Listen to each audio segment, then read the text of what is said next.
Welcome to Kenton Teaches. Enjoy the video. You need to act now. Check your device OS and have a quick backup.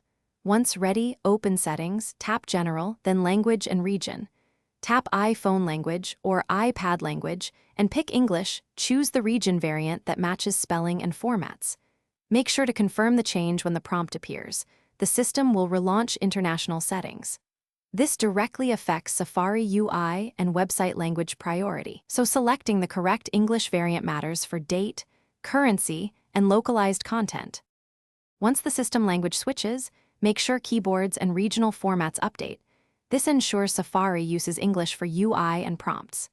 Then open Settings right arrow Safari and clear history and website data if you still see the old language.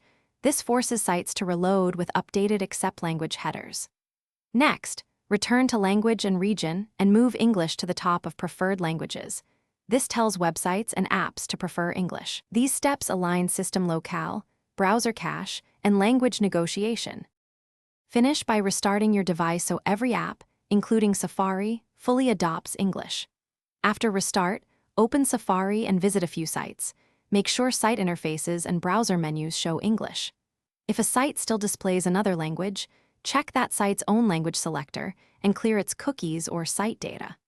As a troubleshooting tip, remove that site's data in Settings right arrow Safari, right arrow Advanced right arrow Website data, or open the page in private mode to bypass stored preferences. This usually Thanks for watching. Please subscribe if this video was helpful.